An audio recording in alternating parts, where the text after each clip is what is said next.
నిశ్శబ్దంగా వినాల్సిందిగా కోరుతున్నాము. సుమారు స్వామివారు 6 గంటలకు అక్కడి నుండి పనిచేయాలి కాబట్టి మార్గ మధ్యలో అందరూ కూడా ప్రతి గ్రామాన్ని కూడా ఆపడం జరిగింది. అందుకే కొంచెం లేట్ అయింది కాబట్టి వచ్చేసారు. నిశ్శబ్దంగా మీ స్థానంలో కూర్చోవలసిందిగా కోరుతున్నాం.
దయచేసి భక్తులందరూ కూడా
ఇంకెక్కువ అంటే అందరికీ మంచి జరుగుతుంది కాబట్టి ఇంకెక్కువనే ప్రయత్నం చేయండి. ఎక్కువ నేను చెప్పేటప్పుడు మీరు అనుకోండి, ఇంకా గట్టి కూడా అనొచ్చు. శ్రీరామ్ జయ రామ్ జయ జయ రామ్, శ్రీరామ్ జయ రామ్ జయ జయ రామ్, శ్రీరామ్ జయ రామ్ జయ జయ రామ్, శ్రీరామ్ జయ రామ్ జయ జయ రామ్, జయ జయ రామ జానకి రామ, జయ జయ రామ జానకి రామ, జయ జయ రామ జానకి రామ, జయ జయ రామ జానకి రామ, జయ జయ రామ జానకి రామ, జయ జయ రామ జానకి రామ, జయ జయ రామ జానకి రామ. ఇంకా ఇంకేనా? జయ జయ రామ జానకి రామ, జయ జయ రామ జానకి రామ, జయ జయ రామ జానకి రామ, జయ జయ రామ జానకి రామ, జయ జయ రామ రజ నిజమన ముకుర సుధారి వరను రఘువర విమలయశ జోదాయక కలచారి బుద్ధిహీన తను జానికై సుమిర పవన కుమార్ బలబుద్ధి విద్యాదేవి మోహి అరబ్ కలేశ వికార్. అది ఒక్కొక్క అక్షరం చెప్తున్నా మర్చిపోతున్నాను.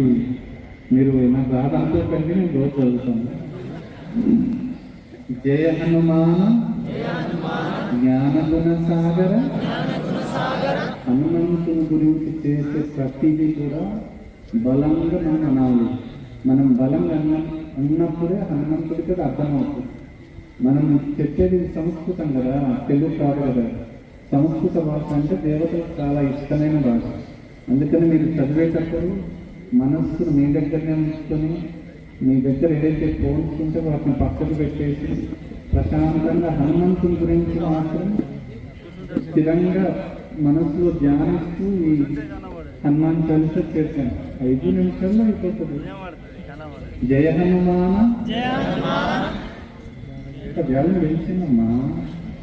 జయ హనుమాన జ్ఞానగుణ సాగర జయ కపీశ ఇది లోక ఉజాగర రామదూత అతులిత బలదామ అంజనీపుత్ర పవన సుతనామ మహావీర విక్రమ బజరంగి కుమతి నివార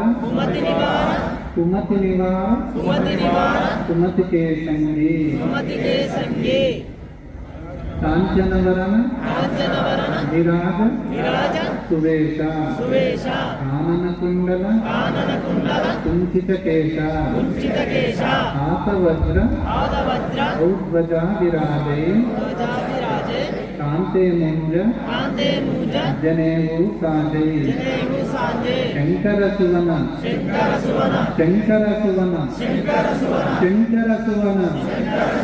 కేసరి నందన తేజ ప్రతాప మహాజగవందన విద్యావాన గుణి అతి చాతుర రామకాజ కరివేకో ఆతుర ప్రభు చరిత్ర సువివేకో రసియ రామలకన సీత మన బసియ సూక్ష్మ రూపధరి శ్రీహిందికావా వికట రూపధరి లంక జరావా భీమ రూపధరి అసుర సంహారే రామచంద్రకే రాజ సవారే లయాస జీవన లకన జియాయే శ్రీ రఘువీర హరశివురలాయే రఘుపతి కిన్వా बहुत बड़ाई सुनमा प्रिय भरतहि समबाई सहस्रवदन तुम्हारो यश गावई असतहि श्रीपति कंठ लगावई सनकादिक ब्रह्मादि मुनीषा नारद शारद सहिताईशा यमकुबेर दिक्पाल जहाते कविकोविद कहि सती सहाते तुम उपकार सुग्रीव किन्वा रामनिलाय राजपद दिन्हा तुम्हारो मंत्र विभीषण माना लंकेश्वर भय सब जग जाना युग सहस्र योजन परबानु మధుర పల్లజాను ప్రభుముద్రిక నీలిముఖమాహి జలదినాంగికయే అచరజనాహి దుర్గమకాజ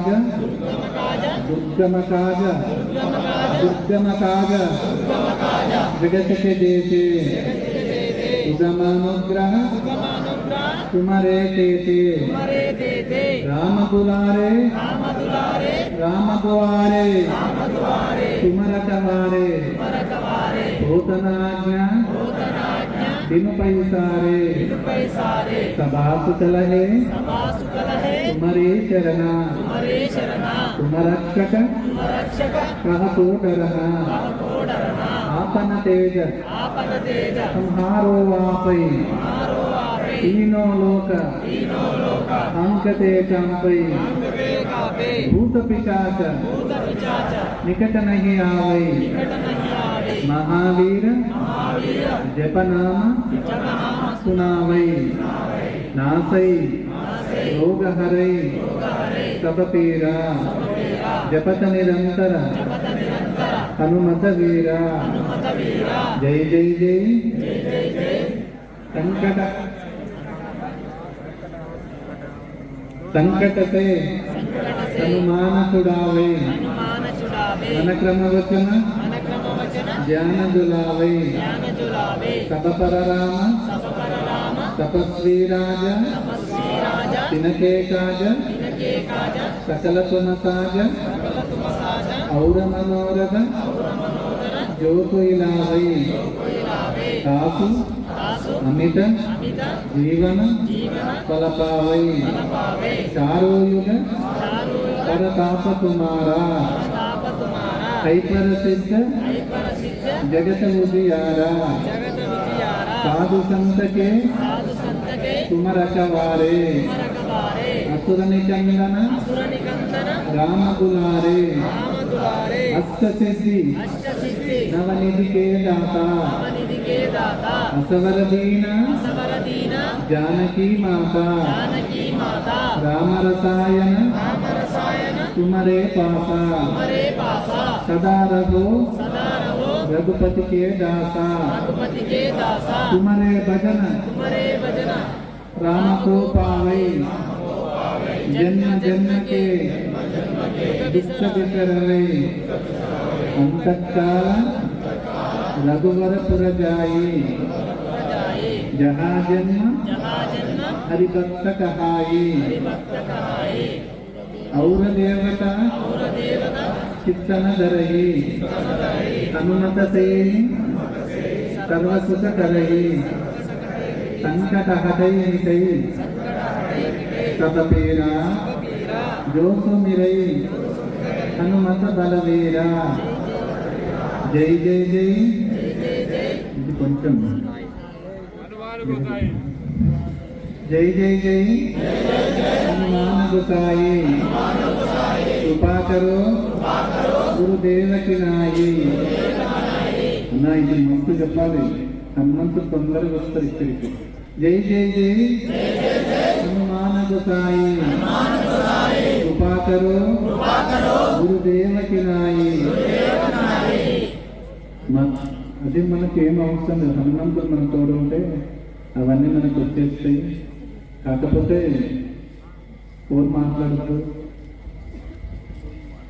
ఫోన్ మాట్లాడుతుంటే కొంచెం ప్రశాంతంగా ఉన్నాను ఇంకొకటి హనుమాన్ చాలీస మీకు నేను చెప్తున్నప్పుడు నేను మర్చిపోతున్నా అంటే నేను హనుమంతుల్లో లీనమైనప్పుడే మర్చిపోతాను మనం భగవంతుల్లో లీనమైనప్పుడే అన్నీ మర్చిపోతాం మనం భగవంతుల్లో లీనం కానప్పుడు అన్నీ గుర్తుంటాం నేను ఒక 25 సంవత్సరాల క్రితము హైదరాబాద్లో ఉన్నప్పుడు మా తెలిసిన వాళ్ళ ఇంటికి తీసుకెళ్ళాను అక్కడ వాళ్ళ ఇంటి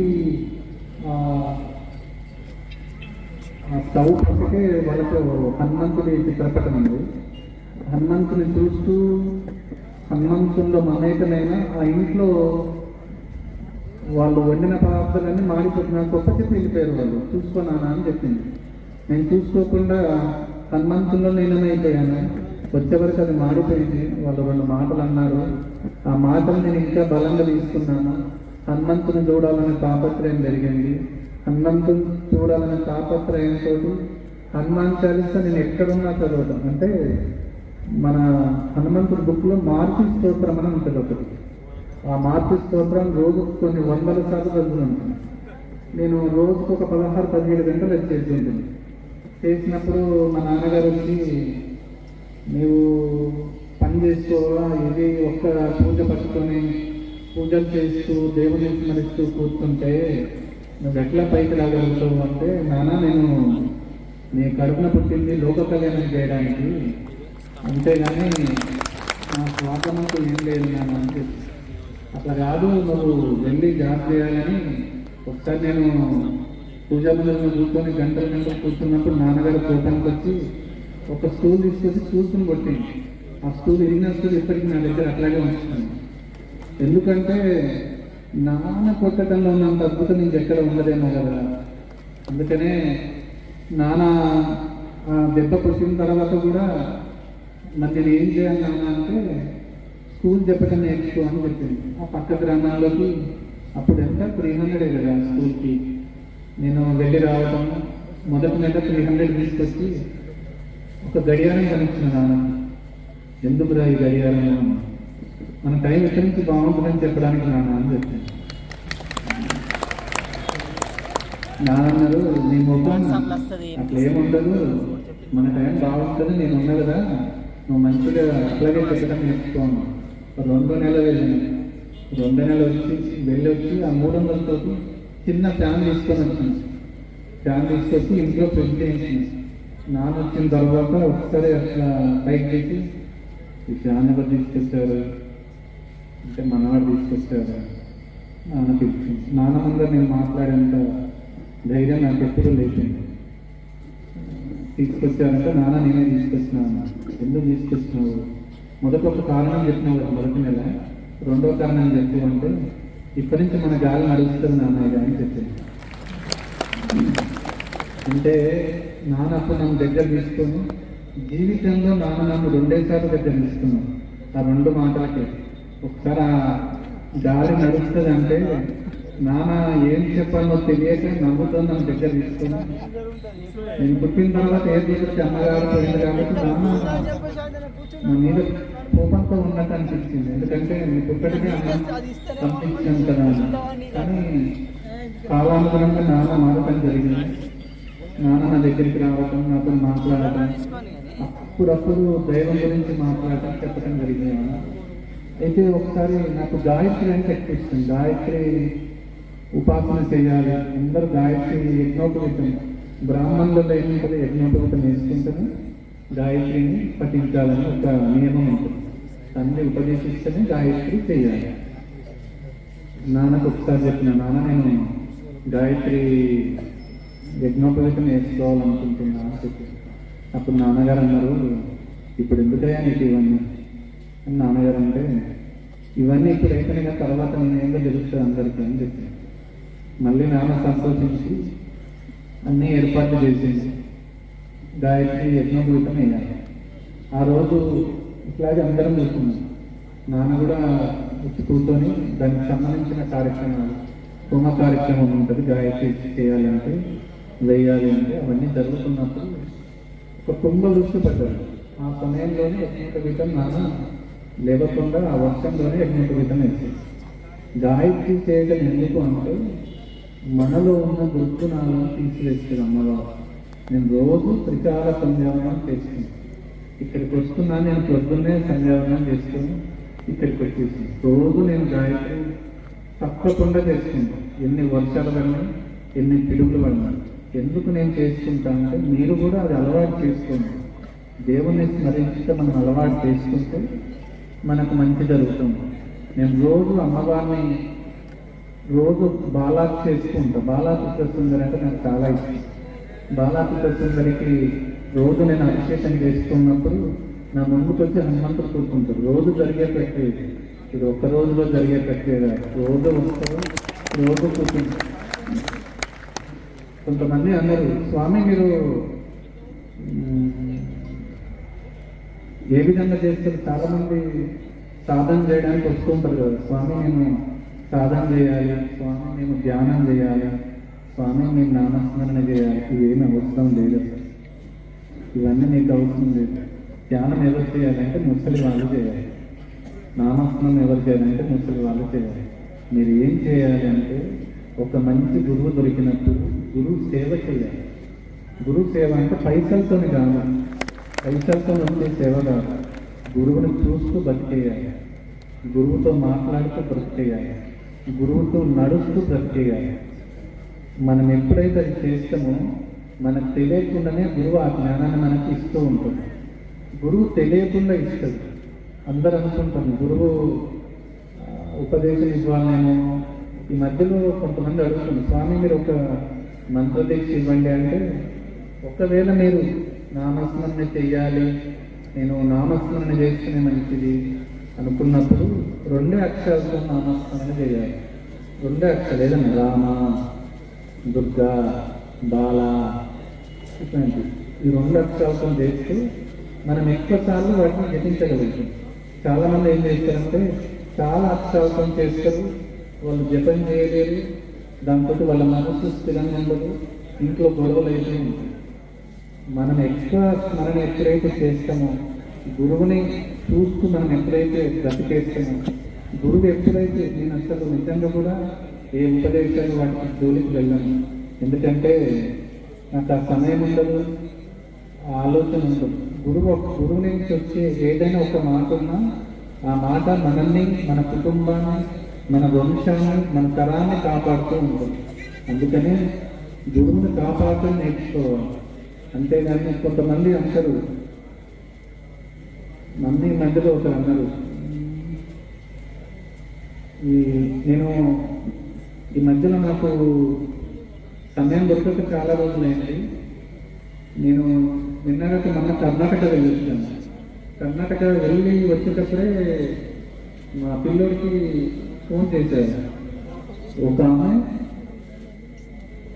తల ఆపరేషన్ అయిపోయింది. ఒక ఆమె తల ఆపరేషన్ అయింది. తల ఆపరేషన్ నేను వద్దని చెప్పిన వాళ్ళకు ఒక 20 రోజుల ముందే తల ఆపరేషన్ అయింది. ఆమె కోమాలో ఉందని ఒక ఫోన్ వస్తుంది పిల్లలు. నేను వింటున్నాను, ఆ పిల్లాడికి ఫోన్ వస్తుంది, నడుపుతున్నాను, కావాలి. రెండో ఫోన్ కొంతసేపటి తర్వాత వస్తుంది. ఒక ఆడపిల్ల కడుపులో పాపనన్న బతుకుతుంది, లేకుంటే తల్లి బతుకుతుంది. రెండోది వచ్చింది. మూడోది సిద్దిపేట పక్కకు చంద్రాపురం అనే గ్రామం ఉంటుంది. అక్కడి నుంచి 3వ కాల్ వచ్చింది. ఆమెకు కూడా బ్రెయిన్ ఆపరేషన్ చేసింది. భూపతి రెడ్డి గారు అనుకున్న వాళ్ళు, పద్మ అనుకుంటారు, బ్రెయిన్ ఆపరేషన్ చేశారు. ఆమె కూడా కోమాలో దగ్గర ఉంది అని చెప్పారు. అంటే మనం ప్రయాణం చేసేటప్పుడు కూడా నా ఆలోచన ఏంటంటే బ్రతికిస్తున్నాం చెప్పలేము, కానీ బ్రతికిచ్చేసి అంత కొట్లాడగలుగుతాను దేవుడి. అంటే కొంతమంది అంత నిజం జరుగుతుంది అయినా నిజంగా కూడా జరుగుతుంది. కానీ అక్కడ ఒక్కటి నాకు బాగా బాధ అనిపించింది ఏంటంటే, నేను ఎవరికైతే వద్దు అన్నా వెళ్ళిపోయింది. నిన్ననే వెళ్ళిపోయినా. నాకు అది బాగా బాధ అనిపించింది. అంటే గురువులు బాగా జాలి దయ ఉంటాయంటే మన వాళ్ళ కోసం బాధపడాలి, మన వాళ్ళ కోసం జాలి చూపించాలి. మనం కాలం మీద వాళ్ళ కోసం కన్ను వ్యక్తి కూడా చూడకూడదు. మనల్ని వద్దని వెళ్ళిన వాళ్ళను అసలు కన్నెత్తి కూడా చూడదు. ఇంకొకటి మీరు అసలు మీ జీవితంలో మీరు నేర్చుకోవాల్సిన సత్యం ఏంటంటే, మీకు మీరు బతకటం నేర్చుకోండి. మొదట మంది మీద ఆధారపడకుండా మీకు మీరు ఎప్పుడైతే బతకటం నేర్చుకుంటారో అప్పుడు మీరు గెలవటం మొదలైతే, మీరు బతకటం నేర్చుకున్నప్పుడు రోజు ఏడుస్తూనే కూర్చోవాల్సి వస్తుంది. నా వరకు నేను బలం ఉంటా, మీరు కూడా అంత బలం ఉండాలని చెప్తుంది. జీవితంలో ఎంత కష్టమైన క్షణం వచ్చినా నవ్వటం నేర్చుకుంటాం. ఎందుకంటే అట్లాంటి కష్టమైన క్షణాలు మళ్ళీ రావు. ఒకవేళ మనం ఎవరైనా ఇబ్బంది పెడుతున్నామో అనుకుంటే, నాకు చాలా మంది చెప్తారు, స్వామి వాడు బాగా నన్ను ఇబ్బంది పెడుతున్నాడు, వాడు శత్రువులను చూస్తున్నాడు అంటే, వాడు శత్రువుల కోసం మనం దూరంగా ఉండగలరు. వాడు మిత్రుల మనం వెనక నుంచి వెన్నుపోటు పడడం కంటే వాడు శత్రువులాగా ఉంటే మనం జాగ్రత్తగా ఉండగలుగుతాం. కాబట్టి శత్రువులు ఉండటం కూడా సంతోషం నాకు. నేను ఇంతవరకు ప్రయాణం చేయాలనుకుంటున్నప్పుడు నన్ను ఎవ్వరూ దగ్గర తీయలేదు, ఎవ్వరూ తీయలేదు. దగ్గర తీసింది హనుమంతుల వారు మాత్రమే. నాకు ఏం తెలియదు. నేను నడిస్తే నేను ఉడికి రావాల్సి వస్తుంది, అంత బలంగా నడగలుగుతుంది. మా దుబ్బాక నుంచి నేను ఆశ్రమానికి 9 నిమిషాలు నడుస్తాను. 9 నిమిషాలు, అది 3 కిలోమీటర్ల దూరం. అవన్నీ ఎట్లా వస్తాయంటే మనం ఎప్పుడైతే మనం భగవంతుణ్ణి నేను అంత నీకు ఒప్పచెప్పిన అన్నప్పుడు దేవుడు అన్ని మనకి. మనం కొన్ని దగ్గర బరువు పెట్టుకొని దేవుడు కొన్ని తెస్తే మనకి ఏమి ఇస్తారు? హనుమంతుల వారు ఏమైనా ఇవ్వగలుగుతారా? మీకు అర్థమవుతుందా? నచ్చుతుందా చెప్తే? మీ దాకా నేను అందినానా? కొంచెం నువ్వు అనొచ్చు కదా. ఎందుకంటే మీకు మీరు బతకటం నేర్చుకున్నప్పుడే మీ పిల్లల్ని మీరు బతికించగలరు. మీకు మీరు బతకటం నేర్చుకున్నప్పుడు మిమ్మల్ని కుటుంబాన్ని తొక్కేయడానికి 100 మంది రెడీ అయిపోయింది. అందుకని జీవితంలో బాధ అస్సలు పడకండి, భయము అస్సలు పడకండి. భయపడుతూ కూర్చుంటే ఓడిపోతారు. భయపడటం నేర్చుకుంటారా, వదిలేస్తారా? భయం వృత్తి ఏంటి చెప్పండి? చంపేస్తుంది భయం పని అండి, చంపేయటండి. రోజు భయపడుతూ కూర్చోవాలి. ధైర్యం వృత్తి ఏంటి? బతికించండి. మీరు ధైర్యం ఉండడానికి ఇష్టపడతారా, భయం ఉండడానికి ఇష్టపడతారా? అంటే కొంతమంది ధైర్యం ఉన్నారు. ఇక్కడ ఉన్న నలుగురే చెప్తాను, మీకు చెప్పలేదేమో. అరే అన్న, ఇంకా బలమే చెప్పండి. నేను చెప్తే మీరు అంటున్నారా? మీ మనసులో లేదు అసలు. ఇక్కడ ఉన్న వాళ్ళు ఇద్దరికి చెప్తుందన్నా, మీరు చెప్పండి. ఇంకా చెప్పొచ్చన్నా ఇంకా. అందుకనే ఏ కష్టం వచ్చినా, ఏ బాధ వచ్చినా పన్నిటి దిగువన భరించి గెలవండి. మీ కష్టాలను, మీ బాధలను మీ చుట్టుపక్కల వాళ్ళకు దయచేసి ఎప్పుడు చెప్పకండి. ఇది బాగా గుర్తుపెట్టుకోండి. మీ కష్టం వచ్చింది పక్క వాళ్ళకి చెప్తాను మీరు అనుకున్నారు అనుకోండి, వాళ్ళే మొదట మిమ్మల్ని తొక్కేయడానికి వాళ్ళ పరిపూర్ణమైన ఆలోచన మొదలు. మీకు ఎంత కష్టం వచ్చినా సరే, ఒకవేళ మీకు తప్పకుండా ఇంకా బాధ అయితే ఎక్కడన్నా అడవిలో పోయి ప్రశాంతంగా ఒకరు కూర్చుందాన్ని, మీకు ఏ బాధ ఉండదు. అంతేగాని నాకు బాధ వచ్చింది కదా నేను పక్క వాళ్ళకి చెప్తా అంటే బయటవాడు మనం ఏమన్నది, ఈ పక్కవాడు మొదలు పెడుతున్నాడు. అందుకనే పక్క వాళ్ళకి కానీ ఎవరికి కానీ మీకు ఏ కష్టం వచ్చినా చెప్పేది. యుద్ధం ఎక్కడి నుంచో మొదలు పెట్టాలని, ఇంటి నుంచే మొదలు పెట్టాలి. ఇంటి నుంచి మొదలు పెడితేనే యుద్ధం అయితే. ఇంట్లో వాళ్ళని మెప్పించాలి, బయట యుద్ధం చేయాలి. లేకుంటే ఇంట్లో మెప్పించకపోయినామనుకోండి, ఇంట్లో యుద్ధం ఇంకా తారస్థాయికి అవుతుంది. అందుకనే మనం ఇంట్లో గెలిచినామంటే బయట గెలవచ్చు. ఇంట్లో గెలవలేదు అనుకొని నేను ప్రపంచాన్ని గెలుస్తున్నా అనుకుంటే పొరపాటు. ఇంట్లో మన సహధర్మచారిని మనం ఎప్పుడైతే ఓపికతో ఒప్పించుకుంటామో బయట ప్రపంచాన్ని అంతకంటే ఎక్కువ ఓపికగా మనం గెలవగలుగుతాం. అర్థమవుతుందా? శ్రీరామ్ జయ రామ్ జయ జయ రామ్, శ్రీరామ్ ప్రక్రియ చేయదు. మనిషిని మార్చడం ఏమాత్రం అస్సలు లేదు. నిజాయితీగా బతకటం నేర్చుకోవాలి. మనం నిజాయితీగా ఎంత బతుకుతామో అంత గొప్పగా ఉండగలుగుతాం. మీలో ఎంతమంది ఉన్నారు? ఎవరు ఎప్పుడు చనిపోతారో మీకు ఎప్పుడన్నా తెలుసా? ఎవరికన్నా? ఇంకా తెలియనప్పుడు పైసా ఏం చేసుకుంటాం, వదిలి పడేసేయాలి. ఎట్లయితే అట్లయితే పోతే పోతాం, ఉంటే ఉంటాం. పోయిన తర్వాత మనకు పేరు ఎట్లాగో వస్తుంది. ఎవరైనా వెళ్ళాల్సిన వాళ్ళనే కదా, ఉండాల్సిన వాళ్ళని అంటారు. అయితే గురువుల దగ్గరికి వచ్చేవరకు దాని కొంచెం మార్పు జరిగింది. గురువు ఏం చేస్తారంటే తను దైవాత్మగా రూపాంతరం చెందుతూ ఉంటుంది. దైవాత్మగా రూపాంతరం చెందినప్పుడు తనకి ఇష్టమైన శిష్యులను ఇంకో జన్మలో కూడా తీసుకెళ్తారు. ఇంకో జన్మలో తీసుకెళ్ళి వాళ్ళతో మళ్ళీ తన పరిచయాన్ని కొనసాగించారు. గురువు అనుకుంటే ఇవన్నీ చేయగలుగుతారు. అందుకని గురువు అవసరం ఎప్పుడు వస్తుంది అంటే ఇదే సందర్భంలో వస్తుంది.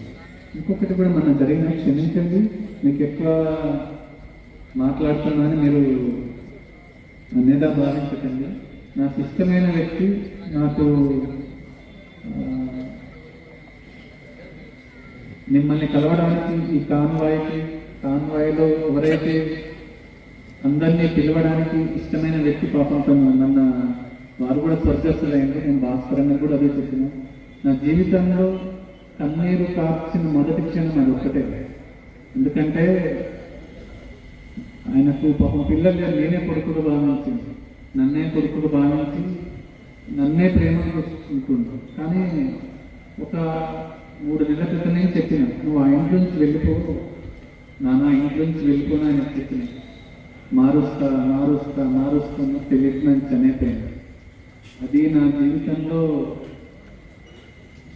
మొదటిసారి నాకు తెలియకుండా కన్నీళ్ళు నా నుంచి జారిపోయినాయి. ఎందుకంటే గురువు కన్నీటి చుక్క కూడా పడటం కూడా తప్పే అవుతుంది, గురువు కన్నీరు కార్చడం కూడా తప్పే. ఒకవేళ గురువుని కన్నీరు కార్చేటట్టు చేసిన వాళ్ళకు కూడా తరతరాలు ఆ దెబ్బ తాకుతూ ఉంటుంది. గురువు విషయంలో కానీ తల్లిదండ్రుల విషయంలో కానీ, తల్లిదండ్రులను బాధ పెట్టినా గురువును బాధ పెట్టినా అది తరతరాలు మనకు కొడుతూ ఉంటుంది. అందుకని ఎప్పుడు కూడా మీరు ఎంత ఇబ్బంది అనిపించినా గురువుని కానీ తల్లిదండ్రులు కానీ బాధ పెట్టారు. మనం ఎప్పుడైతే బాధ పెట్టామో మనకు తెలియకుండా అది మన పిల్లలకి, మన కుటుంబానికి తరతరానికి తాకుతూనే ఉంటుంది. మీకు నిద్ర వస్తున్నట్టు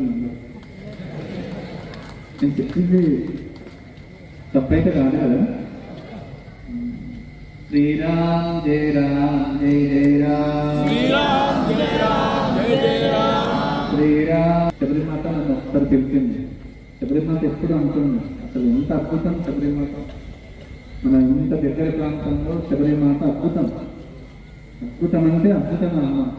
ఆ అమ్మ నన్ను ఎప్పుడు దగ్గర కూర్చోబెట్టుకుని మాట్లాడుతుంది. ఆ అమ్మకు ఒకటి సపరేట్గా ఒక గది ఉంటుంది, దాంట్లో ఒకటి టీవీ ఉంటుంది.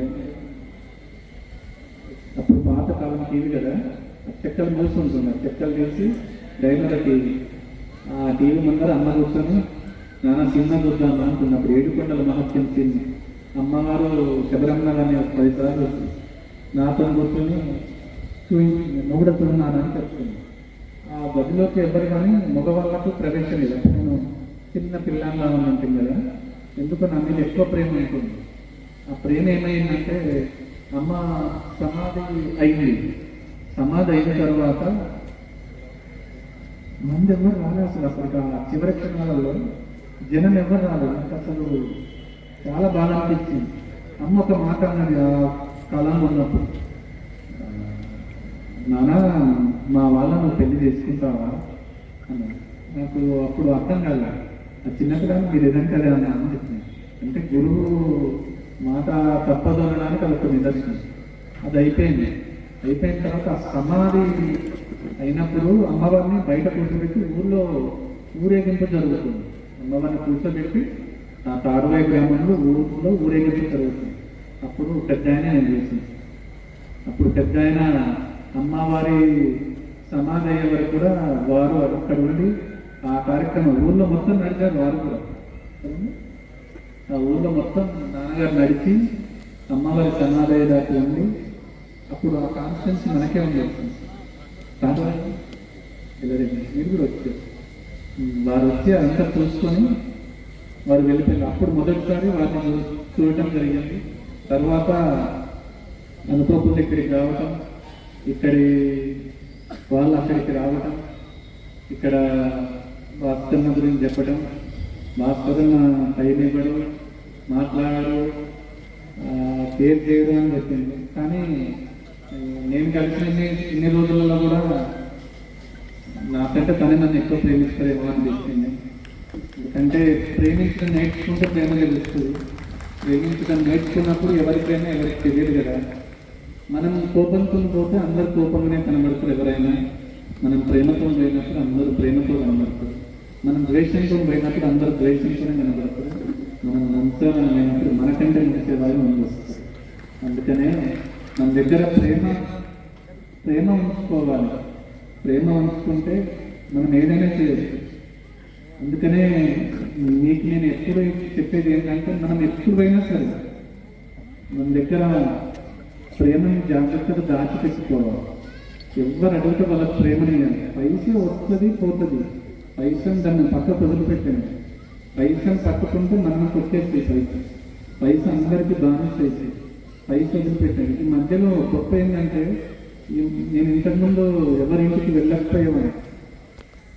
ఈ మధ్యలో ఎవరింటికి వెళ్తే నాకు కూడా ఒక రేంజ్ పెట్టేసి అంత చెప్తున్నారు. అది నేనే షాక్ అవుతున్నాను. అసలు మీరు మా ఇంటికి రాని మీకు ఎన్నని ఇచ్చేస్తే పైసలు అనే స్థాయికి వచ్చేసినాను. అంటే నేను కూడా ఆలోచించుకుంటున్నాను, నేను కూడా నాకు కూడా పైసలు ఇస్తారా, అంత ఇచ్చే అంత అందరు అక్కలు చెల్లెలే కదా, కూడలే, వాళ్ళ ఇంటికి వెళ్ళటం పెద్ద బాధ కాదు, కానీ నాకు కొంచెం భయం ఎక్కువ ఒక్కరి ఇంటికి వెళ్ళాను. అందుకని నేను ఎటు వెళ్ళాలన్నా నాతో ఒక అమ్మాయి, నన్ను చూసుకోవడానికి మనుషులు, అక్కలు. నాన్న ఒక మాట అన్నారు, ఆడపిల్ల మొక్కే అని. ఈ ఆడపిల్లలు ఉన్నారు కాబట్టి నేను ఇంత బలంగా పైకి రాగలను. ఆ మాట చాలా పెద్ద మాట. తను అంత సరళంగా చెప్పినట్టున్నారు, కానీ అది సరళమైన మాట కాదు. అది పోయే ప్రాణాన్ని కూడా మళ్ళీ వెనక్కి గుంచుకొచ్చే మాట. అందుకనే ఆడపిల్ల ఏదైతే మొక్కు అన్నారో ఆ మొక్కు నిజంగా నన్ను ఇంతవరకు తీసుకొస్తుంది. నన్ను ఎంతమంది ఇబ్బంది పెట్టాలని చూసినా వీడు ఎంత పైకి ఎట్లా వస్తున్నారు, వీళ్ళు ఏం చేసినా వీడు ఇంతేనా అనే స్థితి తీసుకొస్తుంది. మీరు దీనికి చేయాల్సింది ఏంటంటే ఓపిక ఉండాలి. బయట వాడు ఎగురుతున్నాడు కదంటే మనం ఎగరాల్సిన అవసరమే లేదు, దానికి స్పందించాల్సిన అవసరమే లేదు. వాడు ఎవడో మాట్లాడుతున్నాడు అంటే మనం మాట్లాడాల్సింది ఏం లేదు. మనం మాట్లాడుతూ కూర్చుంటే మన సమయం వృధా. మనం ఒకడు అనుకున్నాడంటే మనం వాడి మాటలు వినకుండా పక్క నుంచి వెళ్ళిపోవాలి. అంతేగాని ప్రతి వాడి మాట వింటే బాధ ఎక్కువ అవుతుంది. ఆ బాధ అవసరం మనకి. ఆ బాధతో మనకు వచ్చే ఆలోచన ఏముంటుంది, ఏ ఆలోచన ఉండదు కదా. మీకు అర్థమవుతుందా? మీరు దీంట్లో ఏదన్నా ఒక్కటన్నా పాటించండి. ఈ రోజు నుంచి మీరు ఏం పాటించాలనుకుంటున్నారు? ప్రమాణం చేసేసండి. ఈ రోజు నుంచి మీరు ఏం చేయాలనుకుంటున్నారు? ఈ రోజు నుంచి భయం లేకుండా చెడ్డ పని చేయొచ్చు, భయం లేకుండా భర్తను అంతకంటే చెడ్డ పని చేయాలి. ఇంకేమైనా చెప్పండి, ఇంకేమైనా చెప్పగలుగుతారా? హనుమాన్ చాలీస చేయండి. మా ఇక్కడ ఉన్న పిల్లలు 1008 దేవాలయాల్లో హనుమాన్ చందనం పెట్టించింది. మా పిల్లలు ఇక్కడ ఉన్న పిల్లలు ఒక 3-4 జితేందర్ రెడ్డి ఒక పిల్లలు, ఆనందరెడ్డి, అభినందన్ రావు, కొంతమంది ఒక పిల్లలుగా తయారై 1008 దేవాలయాల్లో హనుమంతుడికి చందనం పెట్టించి, హైదరాబాద్లో ఉన్న దేవాలయాలన్నిటికీ చందనం. మన ప్రాంతంలో కొన్ని వేల హనుమంతుని ఆలయాలను హనుమంతుని ఆలయాలలో కూడా చందనం పెట్టించడం జరుగుతుంది. మీరు కూడా అనవసరంగా చాలా పైసలు ఖర్చు పెడతారు. హాస్పిటల్లో పెట్టడం కంటే హనుమంతుని పెట్టండి. హనుమంతుని పెడితే హనుమంతుడు తప్పక రక్షిస్తుంది. మీకు ఇంకొకటి లేదు, ప్రతి ఆడపిల్లకు 1008 మంది ఆడపిల్లలకు, ప్రతి ఆడపిల్లకు 10,000 రూపాయలు చొప్పున ఇప్పటికి 1008 మంది ఆడపిల్లలకు ఇచ్చింది. అంటే వెండి పెరగనంత వరకు వెండి గాజులు కూడా ఇచ్చేసింది. వెండి పెరిగిన తర్వాత కొంచెం వెనక్కి తగ్గింది. ఇంట్లో వాళ్ళు అందరూ మనకు పైసలు అందరు ఇచ్చేసేయని తను చెప్పింది. మన ఇంట్లో ఉన్న నా సహధర్మచారిని సహాయం లేకపోతే నేను సాధించలేను. ఇది కూడా హనుమంతుడికి చందనం పెట్టించలేను. ఈ ఆడపిల్లలకు 1008 మంది ఆడపిల్లలకు పుట్టిన ప్రతి ఆడపిల్లకు 10,000 రూపాయలు చొప్పున అందరికి ఇచ్చినాం. అంతకుముందు 19,000 రూపాయల చొప్పున ఒక 350 మందికి ఇచ్చినాం. దాని తర్వాత తక్కువ చేస్తూ బియ్యము, పైసలు, ఒక చెట్టు ఇవ్వటం చేసి ఇప్పటికి 25,000 చెట్లు అందరికి నేను పంపించి 25,000 చెట్లు. ఎందుకంటే పాప పుట్టడంతోనే పాపతోటి వాళ్ళు చెట్టు పెట్టుకుంటాం. పాపను ఏ విధంగానైతే పెంచుతారో చెట్టును ఆ విధంగా పెంచమని చెప్పిన. నేను చూసినంతలో చాలామంది దాన్ని ఇష్టపడ్డారు. ఆడపిల్లలు ఎట్లా చేస్తారు, ఒక తమ్ముడు ఇచ్చిండు, ఒక అన్న ఇచ్చిండు, మా మామ ఇచ్చిండు అని కొంచెం ప్రేమ ఎక్కువ చూపించి ఆ చెట్టుకి కొంతమంది ఎక్కువ నీళ్లు పోయడం వల్ల కూడా చెట్టు ఎండిపోయింది. కొంతమంది ఆలోచించి పోసిన చెట్టు ఎండుతుంది. అంటే ఆ చెట్టు వల్ల ఏమవుతుంది అని అనుకున్నాం. చెట్టు మన కుటుంబాన్ని కాపాడుతుంది, చెట్టు మనల్ని కాపాడుతుంది, చెట్టు మీద పక్షులు గూడు పెడతాయి. ఆ చెట్టులో పక్షులు గూడు పెట్టడం వల్ల మనకు అందంగా కనబడుతుంది. ఆ పండు మనం తినగలుగుతాం. మీరు కూడా అక్కడక్కడ ఇప్పుడు రోజు భాస్కరణ పుట్టినరోజు అయింది కదా, అట్లాగే భాస్కరణకు సంబంధించిన వాళ్ళు అందరూ చెట్లు పెట్టడం నేర్చుకున్నారు. మీ పుట్టినరోజు కూడా పిల్లలకు చెట్లు పెట్టడం నేర్చుకున్నారు. మీ దగ్గర ఉన్న స్కూల్స్లో కూడా చెట్లు ఇవ్వడం నేర్చుకున్నారు. చెట్లు చేస్తే మనం సంతోషంగా ఉంటాం. మీకు తెలుసో తెలియదు, మన ఆశ్రమం దగ్గర వర్షం ఎక్కువ పడుతుంది, రోజు వర్షం పడుతుంది అక్కడ. ఎందుకంటే చెట్లు పెట్టడం, అక్కడ రోజు హోమాలు జరగడం, రోజు దైవానికి సంబంధించిన. మీరు తెలంగాణ కానీ పక్క రాష్ట్రంలో కానీ ఇంకెక్కడ రాష్ట్రంలో మన దగ్గర జరిగినంత రామనామం ఎక్కడ జరగదు. మీకు అది తెలుసు అనుకుంటా. బయట రామనామం చేస్తారు, లోపల దర్శనం అయ్యేంత వరకు రామనామం జరుగుతూనే ఉంటుంది. ఎక్కడ కూడా రామనామం ఆగిపోయి అందరూ అంటారు. రామనామం గొప్పతనం ఏంటంటే రాముడు మనతోటి ఉండి నడిపించాడు. రాముడు మనలో ఉండి నడిపించాడు. మామూలుగా ఇప్పుడు పెద్ద ఆయన ఉన్నారు, లేకపోతే మీరు ఉన్నారు, పెద్ద ఆయన దగ్గరికి ఇంతమంది వస్తారు. ఇంతమందిలో అంతమంది నమ్మాల్సింది పని. కానీ హనుమంతుడు మాత్రం రాముడు ఒక్కనే నమ్మాలి. రాముడు చాలా మంది నమ్మాడు, హనుమంతుడు మాట తప్పలేదు.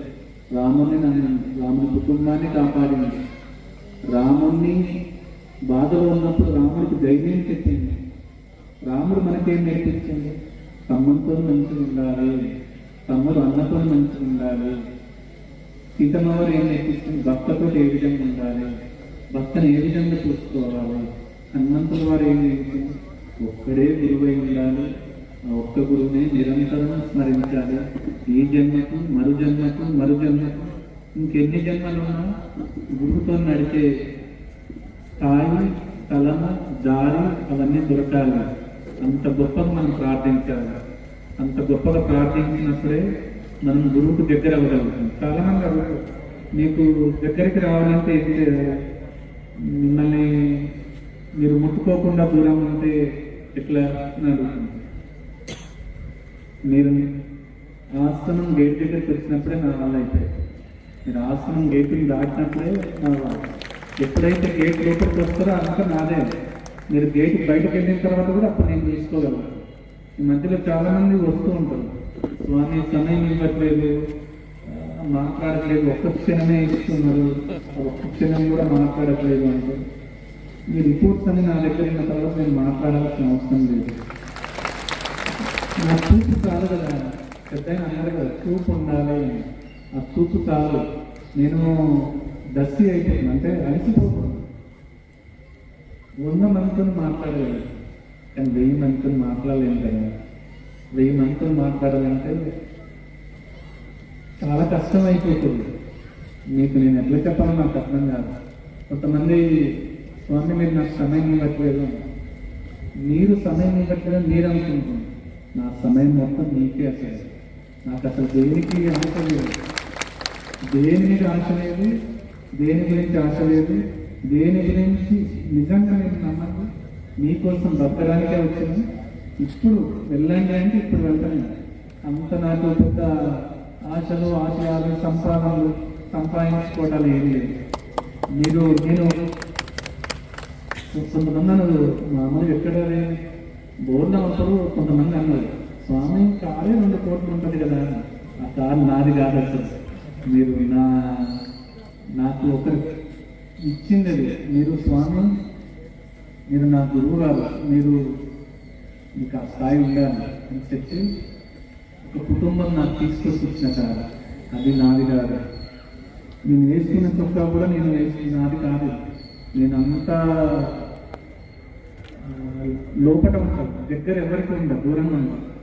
కోడాలు తీసుకొచ్చి ఇది చాలామంది బట్టలు తీసుకొచ్చి బట్ట ఒక్కటి వేసుకోవాలి. మీరు ఇది కంపల్సరీ వేసుకుంటారు కదా అంటారు.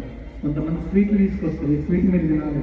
నేను స్వీట్ తినను, ఉప్పు తినను, చక్కెర తినను, నూనె తినను, అన్నము తినను. అన్నము ఈ మధ్యలో ఇంట్లో వాళ్ళు చెప్పింది, కొంచెం తినటం కూడా నేర్చుకో అన్నము అని చెప్పింది.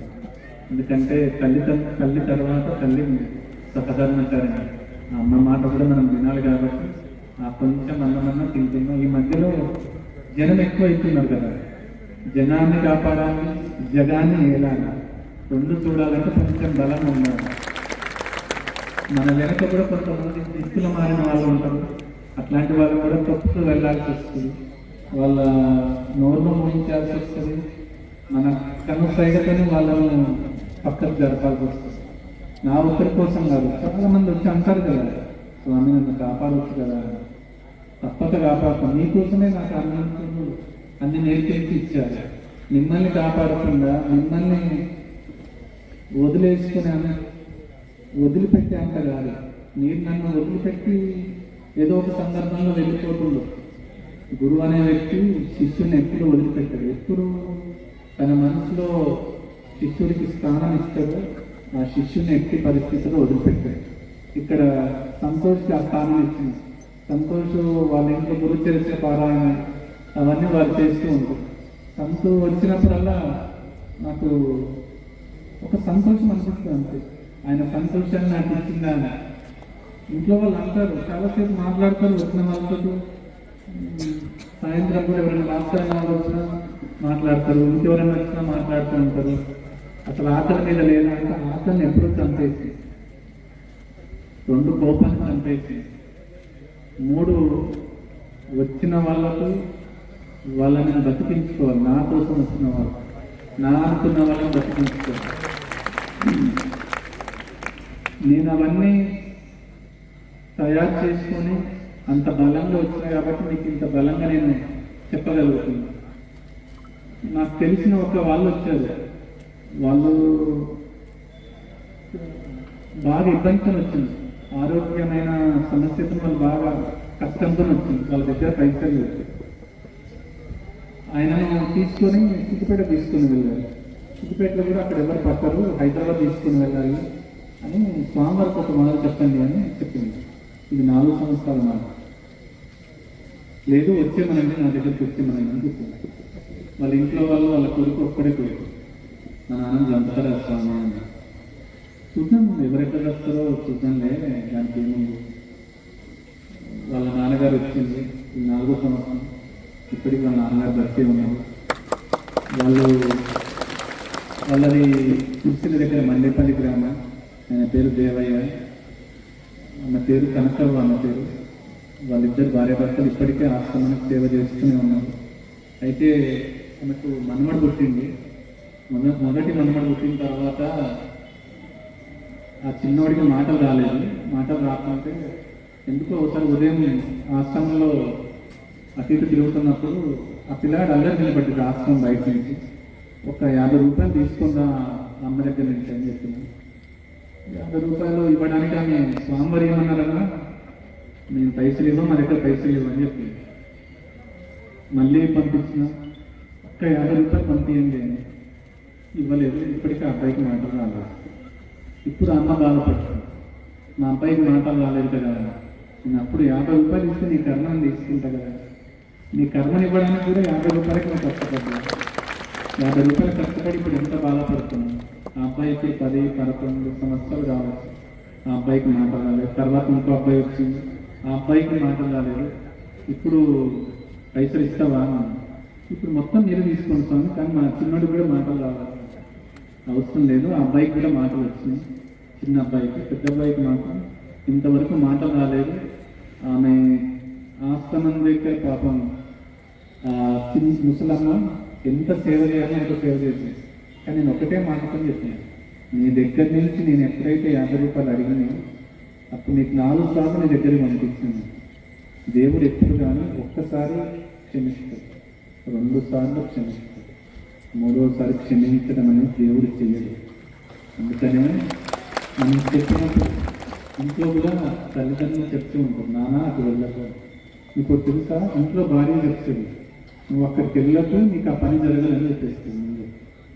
అందరూ ఏమనుకుంటూ నువ్వు తెలియదు పిచ్చిదానా, అక్కడికి వెళ్తే నాకు తెలిసిగా నేను పని చేసుకుని వస్తాను. ఆడపిల్లలకు దివ్య దృష్టి ఉంటుంది, మగవాళ్ళకు దూరదృష్టి ఉంటుంది. ఈ దూరదృష్టి ఉన్న వాళ్ళు దివ్య దృష్టి నుండి ఓడిపోతారు. వాళ్ళ ఇంటికి వచ్చి మళ్ళీ అంటారు నువ్వు చెప్పిందే కరెక్ట్ అయింది అని. అందుకని వాళ్ళు మళ్ళీ చెప్తారు వాడి దగ్గర కానియకు, వాడికి పైసలు ఇవ్వకు, వాడి పైసలు ఇస్తే రావు. ఇవన్నీ ఆడపిల్లలు చెప్పే మొదటి మాట, భక్తుని కాపాడుకోవడానికి చెప్తున్న మొదటి మాట. కానీ మనం వినం కదా, వినక మనం ఏం చేస్తాం, తొందరపడుతూ ఉంటాం. నచ్చుతుందా చెప్తే?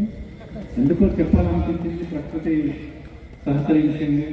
ఇంకో విషయం, ఇక్కడ వర్షం పడుతుందని నా ఫంక్షన్ హాల్ మాట్లాడుతాను కదా, వర్షం భయపడతాం, మనం భయపడతాం, చూద్దామని తీసుకొస్తున్నాం. వర్షమే భయపడ్డది. నీకు అది కూడా చెప్తున్నా, ప్రతి దానికి భయపడదు. ఏం జరుగుతుందో చూద్దాం, ఏం చేస్తారో చూద్దాం, ఎవరేమంటారో చూద్దాం. మనం అన్నిటికీ భయపడితే ఇంకా మనం ఎట్లా గెలుస్తాం, మనం ఎట్లా పైకి రాగలుగుతాం, ఎవరు మనం పైకి తీసుకురాగలుగుతారు? అవునా? శ్రీరామ్ జయ రామ్ జయ జయ రామ్, శ్రీరామ్ జయ రామ్ జయ జయ రామ్. క్షణం క్షణం కాటేస్తుంది వాళ్ళు, మనకు కాటేస్తుంది, మన గుండెకే కాటేస్తూ ఉంటారు. వాళ్ళు తొందరగా ఇంజక్షన్ తెలుసుకున్నారు. మన శరీరం మీద కాటేస్తే పట్టించుకోరు, కానీ గుండె కాటేస్తే పట్టించుకుంటున్నారు. మీరు ఎంతమంది ఎన్ని కాటేయాలని చూసినా నా ఆత్మవిశ్వాసం అందరం మీ కాట పనికిరాదు అని అందరికీ చెప్పండి. అది మీకు అంత ఆత్మవిశ్వాసం ఉండాలి. దయచేసి మీకు చేతులు జోడించి మొక్కుతున్నా, భయపడకండి, బాధపడకండి. భయపడితే ఓడిస్తారు, బాధపడితే ఓడిస్తారు. మీ పక్క వాళ్ళకి మాత్రం ఏ విషయాలు కూడా చెప్పకండి. ఏదో ఆదుకుంటారు అనుకోకండి, వాడే కర్మయ్య మళ్ళీ మీకు తిరిగి వచ్చి కొడతాడు. జాగ్రత్త. ఇది మీకు అర్థమవుతుందా? అందరికీ వెంకన్న అందరికి అర్థమవుతుంది కదా? శ్రీరామ్ జయ రామ్ జయ జయ రామ్, శ్రీరామ్ జయ రామ్. తెలుగు ఉంటుందని ఆలోచన చేస్తే కొంచెం ప్రశాంతంగా వస్తున్నాం. లేకుంటే శనివారం ఆదివారం అయితే కష్టమవుతుంది. నాకు కూడా అనుకోకుండా ఈరోజు ఈ కార్యక్రమం చేద్దామని ఆలోచన వచ్చింది. అది యాదృచ్ఛికంగా భాస్కర్ పుట్టినరోజు రావడం, అనుకోకుండా ఈ సంవత్సరం భాస్కర్ పుట్టినరోజు శ్రీరామ నామస్మరణంతో నడవటం. తను హనుమంతుని ఎక్కువ సేవిస్తారు, అవన్నీ మనకు కలిసి రావటం, తన వల్ల ఈ ప్రాంతంలో శ్రీరామ నామస్మరణ చేయించడం, ఈ ప్రాంతానికి రాముడు హనుమంతుడు నిండుగా తోడై ఈ ప్రాంతాన్ని కాపాడి ఈ ప్రాంతంలో సమృద్ధిగా వర్షాలు కురిపిస్తారు. కురిపించాలని ఏం కొడుకు కురిపించాల్సిందే. కొంచెం మొండిగా అడగాలి దేవుడిని కూడా. మరి అమాయకంగా అడిగితే దేవుడు కూడా మనకు సమయం లేదు, కొంచెం బలంగా అడగాలి. నీకంతా అర్థమవుతుందిగా? శ్రీరామ్ జయ రామ్.